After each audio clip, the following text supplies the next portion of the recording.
Assalamualaikum warahmatullahi wabarakatuh dan selamat tengah hari saya ucapkan kepada Encik Kamal dan rakan-rakan sekalian.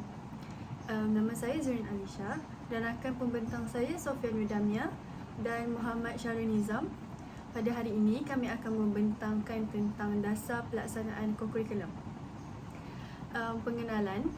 Kegiatan kokurikulum bermaksud apa-apa kegiatan yang dirancang daripada proses pengajaran dan pembelajaran di dalam atau luar bilik darjah. Kokurikulum ni yang memberikan murid peluang untuk menambah, mengukuh kemahiran dan nilai-nilai yang dipelajari di dalam bilik darjah. Kegiatan kokurikulum di sekolah kerajaan dan bantuan kerajaan akan mengandungi kandungan ini. Yang pertama, penyertaan dalam sukan dan permainan. Yang kedua, penyertaan dalam persatuan dan kelab.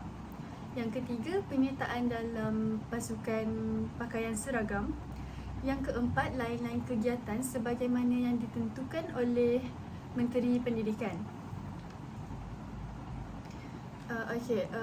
Pada hari ini, tajuk yang kami akan bentangkan ni, kami akan membahaskan soalan tugasan yang diberikan. Penyataan soalan. Cikgu Osman merupakan seorang guru besar di SK Seri Cempaka. Beliau mendapati murid-murid di sekolahnya tidak melibatkan diri dengan aktif dalam aktiviti kokurikulum di sekolah kerana mereka lebih fokus terhadap pembelajaran mata pelajaran akademik. Murid-murid di sekolah Encik Osman juga kurang mengamalkan semangat muhibah sewaktu menjalani aktiviti kokurikulum. Di soalannya, jelaskan dasar pelaksanaan kokurikulum di sekolah yang dapat membantu Cikgu Osman ni mengatasi masalah di sekolahnya itu. Saya akan terangkan tentang dasar utama yang pertama, iaitu kokurikulum adalah sebahagian daripada kokurikulum kebangsaan. Kokurikulum kebangsaan ialah suatu program pendidikan yang termasuk kokurikulum dan kegiatan kokurikulum yang merangkumi semua pengetahuan, kemahiran dalam membantu perkembangan seseorang murid dari segi jasmani, rohani, mental, emosi bagi meningkatkan nilai moral yang diingini serta menyampaikan pengetahuan.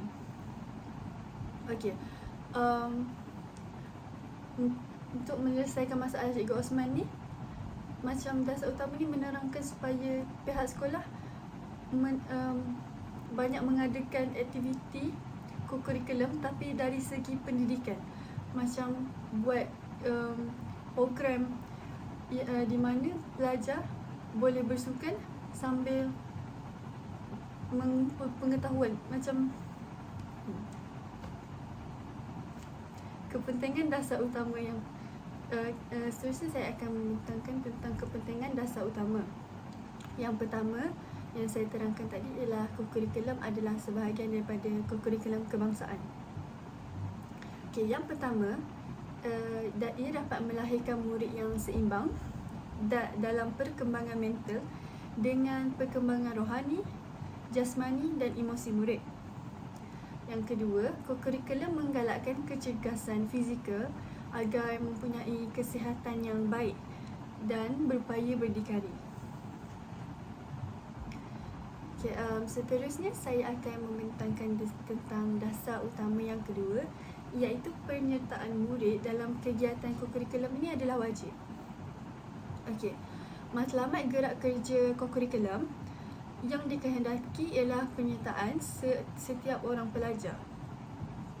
Setiap pelajar hendaklah mengambil bahagian sekurang-kurangnya dalam salah satu gerak kerja pakaian seragam ataupun satu kegiatan persatuan atau kelab dan satu kegiatan sukan atau permainan. Maksudnya di sini pelajar ni wajib untuk join even satu kelab, macam satu persatuan di sekolah itu. Kepentingan pelajar join kegiatan kokurikulum ni ialah ia dapat meningkatkan disiplin. Jadi apabila disiplin meningkat, pelajar ni tak cenderung untuk ponteng kelas dan dia akan fokus dalam kelas sebab dia punya kesihatan tu terjamin. Yang kedua, aktiviti-aktiviti kokurikulum ni membuatkan pelajar lebih bermotivasi dan berupaya mengurangkan masalah disiplin ke tahap yang minimum. Selain itu, ia juga mampu mendukung aspirasi satu Malaysia yang sihat. Maksudnya, kita kan ada satu murid satu sukan. Jadi, ia dapat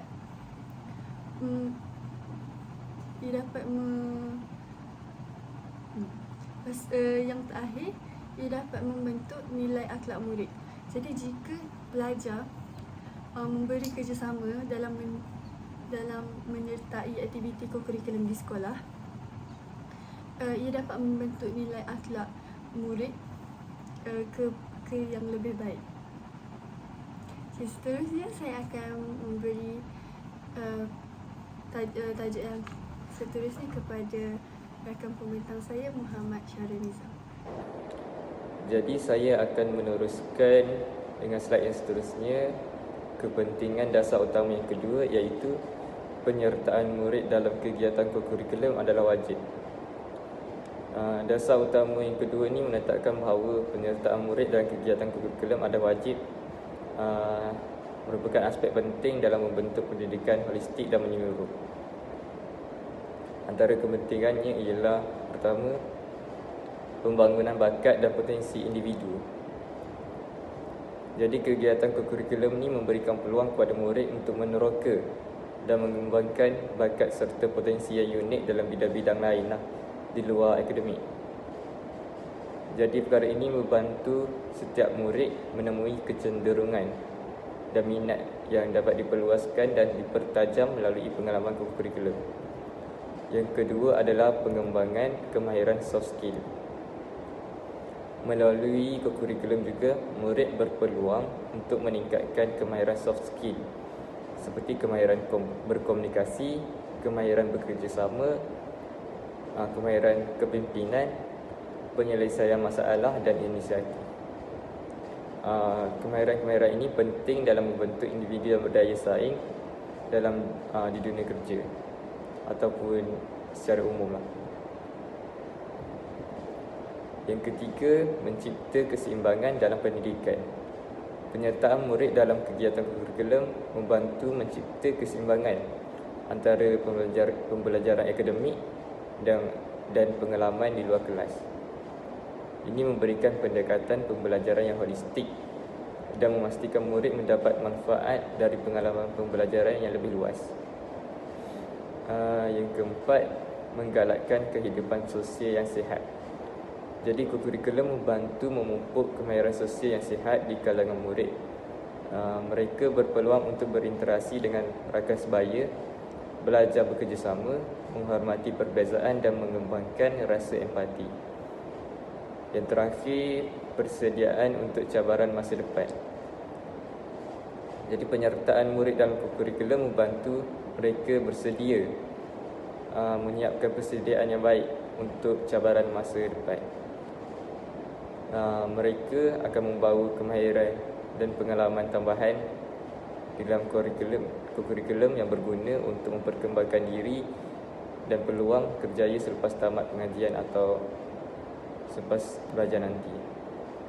Secara keseluruhannya, dasar utama ini menetapkan bahawa kegiatan kokurikulum adalah wajib, dapat memberikan pelbagai manfaat kepada murid secara individu dan juga membantu dalam meningkatkan kualiti keseluruhan pendidikan di sekolah. Perkara ini juga membentuk pelajar yang berdaya saing, beretika dan berpotensi untuk menjadi individu yang berjaya dalam berbagai aspek. Slide seterusnya, dasar utama yang ketiga, penyertaan guru adalah wajib. Dasar utama kokurikulum penyertaan guru adalah wajib merujuk kepada dasar atau peraturan yang mewajibkan guru di sekolah terlibat secara aktif dalam pelaksanaan program kokurikulum. Ini bermakna guru dikehendaki menyertai pelbagai aktiviti dan program di luar akademik di sekolah. Jadi dasar ini menetapkan bahawa guru perlu terlibat dalam aktiviti kokurikulum sama ada sebagai pemimpin, penaja atau pengajar. Sebagai contoh, guru mungkin menjadi penyelia kelab atau persatuan pelajar, mengajar dalam program seni atau sukan, atau terlibat dalam aktiviti sosial dan komuniti. Kemasukan guru dalam kokurikulum mainkan peran penting. Jadi seterusnya, kepentingan kepada dasar utama yang ketiga. Pertama adalah menjadi pemimpin dan penyokong program. Jadi peranan guru adalah sebagai pemimpin dan penyokong program kokurikulum. Guru ini dapat membantu mengatur aktiviti dan memastikan program berjalan lancar. Dengan adanya guru, mereka dapat memastikan keselamatan dan penyediaan yang cukup semasa pelaksanaan aktiviti. Yang kedua adalah pembangunan akhlak dan nilai. Guru membantu menyemai dan mengukuhkan akhlak, nilai positif diri pelajar melalui aktiviti kokurikulum. Jadi aktivitinya seperti acara sosial, kempen kesedaran dan juga program khidmat masyarakat dapat membantu membentuk personaliti pelajar yang lebih beretika dan bertanggungjawab. Yang ketiga, pencapaian akademik yang lebih baik. Penyertaan aktif dalam kokurikulum telah ditunjukkan untuk meningkatkan pencapaian pelajar. Jadi guru boleh membantu untuk mengimbangkan masa dan komitmen pelajar terhadap pelajaran atau aktiviti kokurikulum bagi memastikan keselarasan antara kedua-duanya. Kepentingan yang keempat, pembangunan kepimpinan. Jadi melalui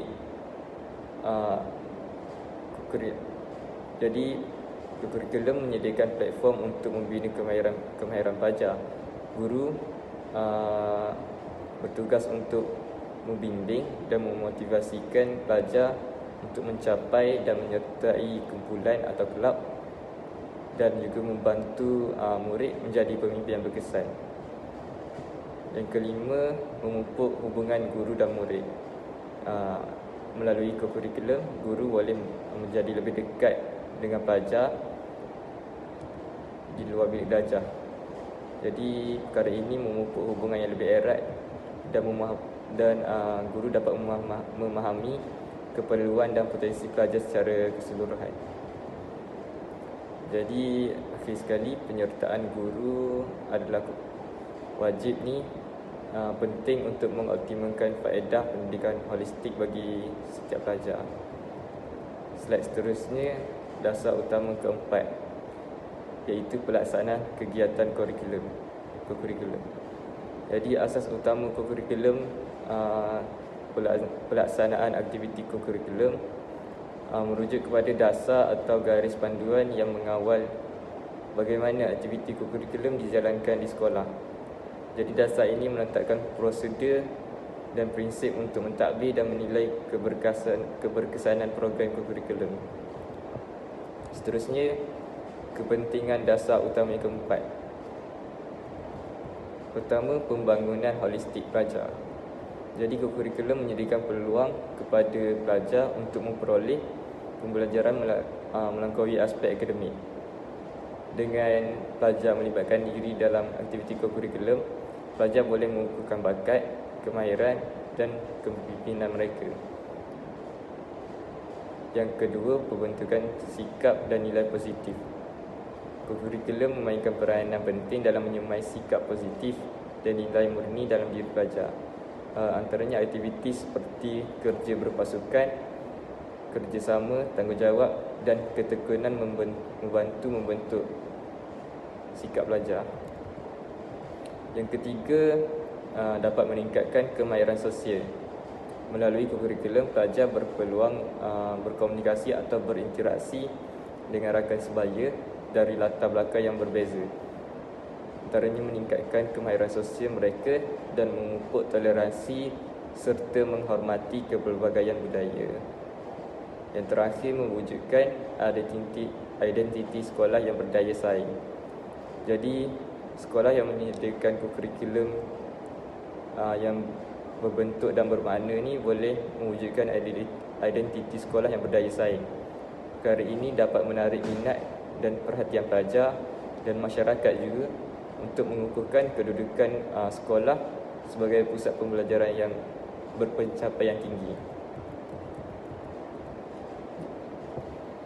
Sekian daripada saya.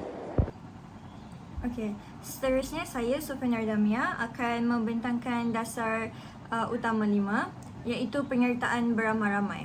Okey, penyertaan beramai-ramai ni adalah suatu pelaksanaan kegiatan kokurikulum di sekolah hendaklah berasaskan prinsip penyertaan secara beramai-ramai tanpa ada unsur-unsur diskriminasi mahupun paksaan terhadap murid-murid. Namun ianya perlu memfokuskan kepada peningkatan perpaduan dan integrasi di kalangan murid-murid itu sendiri. Okey, contohnya semua kaum yang terdapat di sekolah itu perlu menyertai sekurang-kurangnya satu unit beruniform, contohnya kegiatan kokurikulum dalam satu unit beruniform. Okey, dalam satu unit beruniform tu perlu ada bilangan ahli yang sama rata. Contohnya dalam unit beruniform pengakap kan, ada dalam tu ada kaum Melayu, ada kaum Cina, ada kaum India, kaum yang majoriti kaum yang terdapat di Malaysia ni, macam bila majoriti ada kaum Melayu, Cina dan India kan. Jadi tak boleh dalam satu unit beruniform tu ada Melayu semua, tak boleh. Kalau dalam sebab tak boleh ada satu kaum saja dalam unit beruniform tu, sekiranya sekolah itu merupakan sekolah yang macam terdapat pelbagai-pelbagai kaum dalam sekolah tu. Jadi semua murid perlu diberikan hak yang sama rata. Contohnya kalau dia nak contoh masuk unit beruniform pengakap, tapi ke sekolah tu dia memang khaskan unit beruniform pengakap ni untuk Melayu saja, tak boleh macam tu. Kalau seorang pelajar berbangsa India kan nak masuk unit beruniform pengakap tu tak boleh, sebab kalau dekat sekolah tu memang kena Melayu saja. Tapi sebenarnya itu tak boleh, sebab kita perlu memberikan hak yang sama rata kepada setiap pelajar, tidak kira bangsa ataupun agama mereka. Okey, melalui dasar ini murid akan belajar cara untuk memahami satu sama lain dan tidak bersikap bias dan prejudis terhadap kaum lain. Contohnya kalau mereka dah bergaul dengan kaum lain sejak dari kecil kan, sejak dari bangku sekolah, perpaduan itu akan terbina sendiri dan mereka akan bersikap macam beramah mesra dengan mereka sendiri. Okey, seterusnya pelajar juga akan mendapatkan ilmu pengetahuan yang sama rata dan seterusnya bergabung tenaga untuk menyelesaikan satu-satu masalah.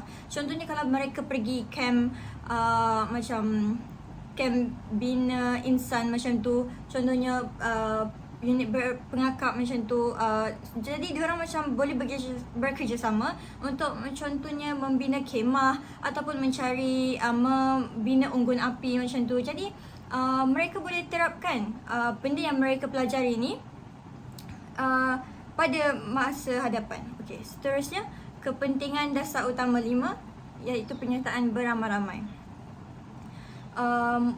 Kepentingan dasar utama 5 ni dia mampu memupuk perpaduan antara murid berbilang bangsa dan agama supaya ianya dapat dicapai, kerana apabila mereka telah sikap perpaduan telah dipupuk dari sejak kecil lagi, sifat saling hormat menghormati dan saling bergantung antara satu sama lain tu dapat dipupuk. Sekarang ni kan kalau kita tahu banyak timbul isu pergaduhan di antara kaum dan kaum yang masyarakat kaum di Malaysia yang berbilang bangsa ni kan. Jadi dengan adanya pelaksanaan dasar 5 ni, nilai perpaduan dapat dipupuk dan disemai sejak dari bangku sekolah. Hal ini akan dapat melahirkan generasi yang saling bertolak ansur dan tidak bersikap prejudis antara satu sama lain. Okey. Seterusnya, saya akan pergi ke dasar-dasar sokongan dalam pelaksanaan kurikulum di sekolah. Okey.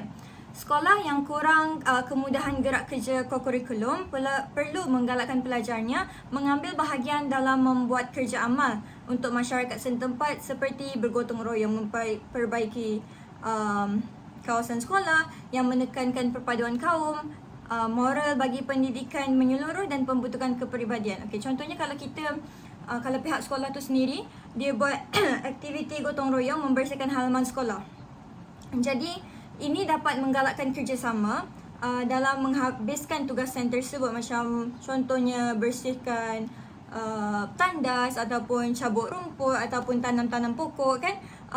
Dari situ mereka dapat mengeratkan hubungan silaturahim antara satu sama lain.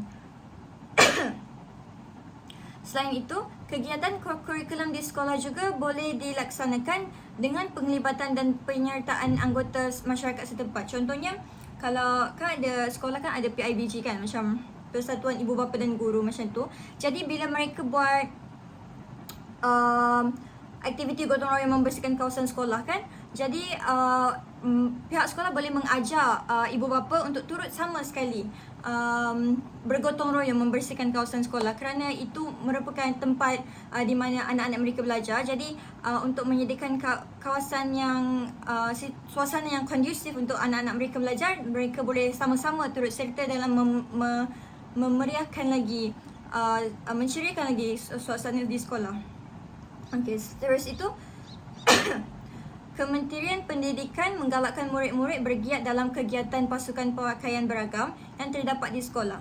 Selaras dengan dasar tersebut, guru dan pelajar dibenarkan menyertai aktiviti perkhemahan, perbarisan dan kursus yang dianjurkan oleh agensi kerajaan atau pertubuhan bukan kerajaan yang daftar. Contohnya kalau masa yang selalu kita lihat pada 31 Ogos kan ada perarakan dekat Dataran Merdeka dekat Kuala Lumpur kan. Jadi guru-guru bolehlah macam menyuruh anak murid, membawa anak-anak murid mereka melihat perarakan di semasa 31 Ogos ataupun masuk sekali dalam perbarisan tersebut untuk memberikan mereka pengalaman bagaimana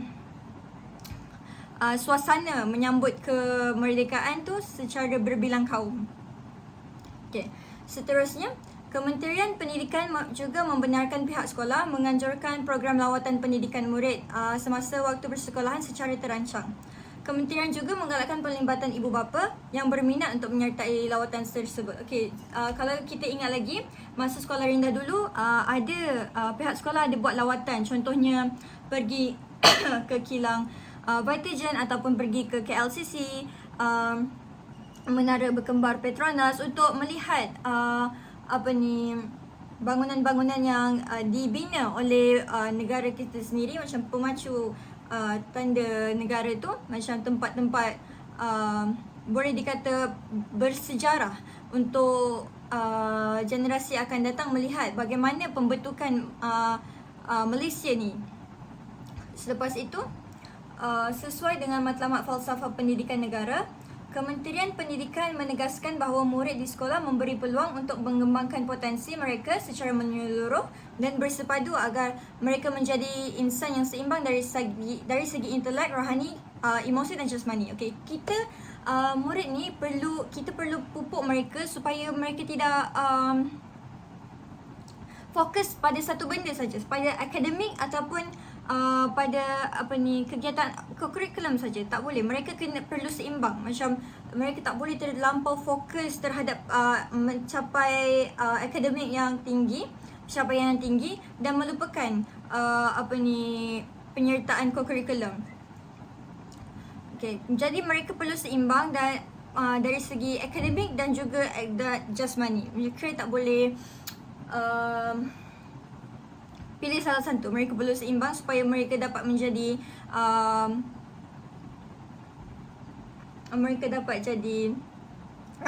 model insan yang berguna pada masa hadapan.